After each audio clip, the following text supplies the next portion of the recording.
As we mentioned at the top of the program, President Trump taped an interview with CBS News before his White House session with reporters today. In one exchange, he talked about both the Confederate flag and the number of white people killed by the police as compared to black people. President Trump, back in 2015, you said the Confederate battle flag belongs in a museum. Do you still believe that? All I say is freedom of speech. It's very simple. My attitude is freedom of speech. Very strong views on the Confederate flag. With me, it's freedom of speech. Very simple. Like it, don't like it, it's freedom of speech. Would you be comfortable with your supporters displaying the Confederate battle flag at political events? You know, it depends on what your definition is, but I am comfortable with freedom of speech. It's very simple. You understand why the flag is a painful symbol for many people because it's a reminder of slavery. Well, people love it, and I know people that like the Confederate flag, and they're not thinking about slavery. I look at NASCAR. You go to NASCAR, you had those flags all over the place. They stopped it. I just think it's freedom of speech, whether it's Confederate flags or Black Lives Matter or anything else you want to talk about. It's freedom of speech. Let's talk about George Floyd. You said George Floyd's death was a terrible thing. Terrible. Why are African Americans still dying at the hands of law enforcement in this country? And so are white people. So are white people. What a terrible question to ask. So are white people. More white people, by the way. More white people. Obviously, the second part of the president's answer deserves some context as far as police killings, according to a study published in 2018 by the American Journal of Public Health. Adjusted for population, black men are 3.5 times more likely to be killed by the police than white men. As you heard, the president displaying the Confederate flag as free speech. Perspective now from Bakari Sellers, CNN political analyst and author of My Vanishing Country, a new book, and David Axelrod, a former senior advisor of President Obama and a CNN senior political analyst.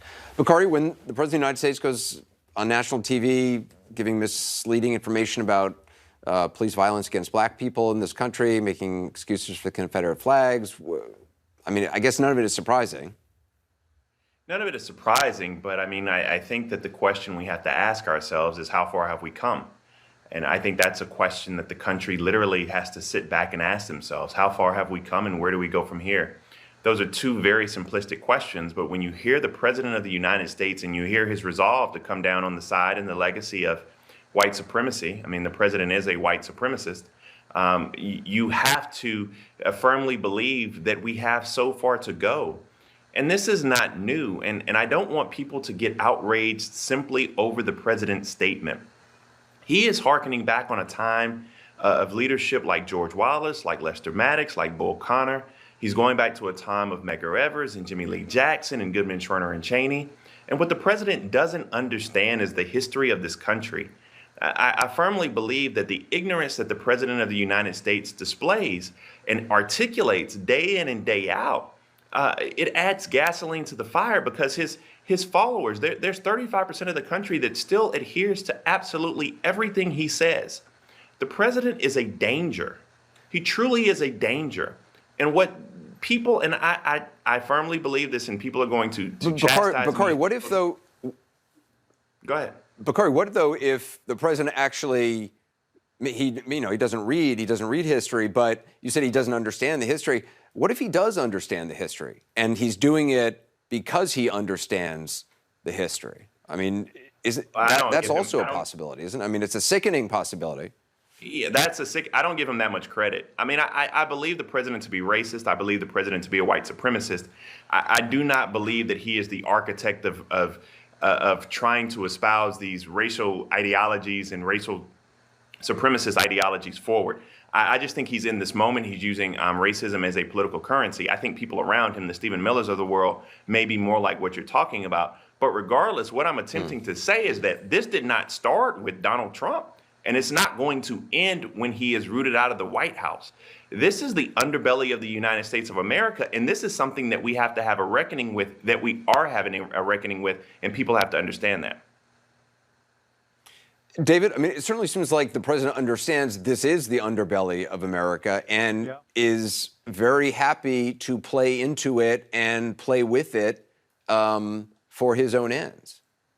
Listen, he's riding the horse that he rode in on. He became president of the United States by espousing these kinds of views. He's espoused them throughout his presidency. I disagree slightly with Bakari. I think he knows exactly what he's doing. He's an opportunist, and he's exploiting race because he thinks it's to his political advantage to do that. I think he's badly misreading this moment and where I think the country has moved. The president has not.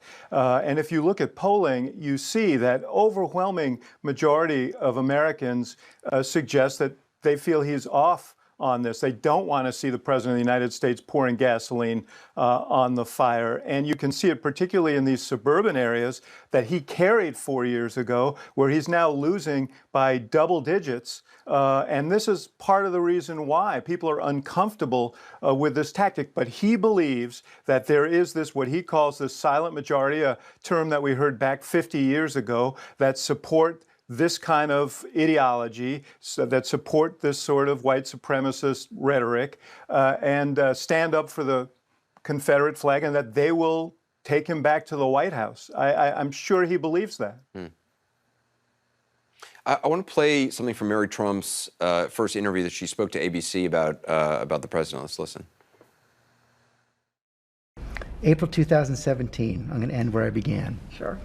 You see the president in the Oval Office, and you tell him, don't let them get you down. Did you mean that? I did, actually. That was 4 months in. He already seemed very strained by the pressures. He'd never been in a situation before where he wasn't entirely protected from criticism or accountability or things like that. And I just remember thinking, he seems tired. He seems like this is not what he signed up for, if he even knows what he signed up for. And I thought his response was actually more enlightening than my statement. And he said, they won't get me. And so far, looks like he's right. And if you're in the Oval Office today, what would you say to him? Resign. Boil it down. What's the single most important thing you think the country needs to know about your uncle? He's utterly incapable of leading this country. And it's dangerous to allow him to do so. Based on what you see now or what you saw then? Based on what I've seen my entire adult life. Bakari, I mean, it's quite a story, obviously. Does any of it matter? I mean, is all this baked in? Is everybody's mind made up? I mean, I think that proves my point, though, Anderson. Like, we've known this. This is not anything new. It's not as if the president became racist yesterday. It's not as if he became incompetent, in 2019. This is the same person who rode down the escalators and called Mexicans rapists. I mean, this is the same person when I was in the studio playing footsie with David Duke. We know this to be true, and all I'm simply saying is that the United States of America, we deserve the president we have today, and we've never dealt with this issue. And so now we have to, and hopefully we can turn the page. Yeah, very quickly, David Axelrod, do you think this matters? I mean, this book will have an impact in any way? No. I think what matters is that 136,000 people have died, and this virus is raging, and he seems unresponsive to it. What matters is he seems to be pouring gasoline on the fire of race at a time when the country is having a reckoning about it. These things touch people's lives, and I think they're going to vote on what touches their lives. Not on, I think long ago they've made a judgment about his character. Correct. Yeah, David Axelrod, Bakari Sellers, thank you for being with us. Appreciate it.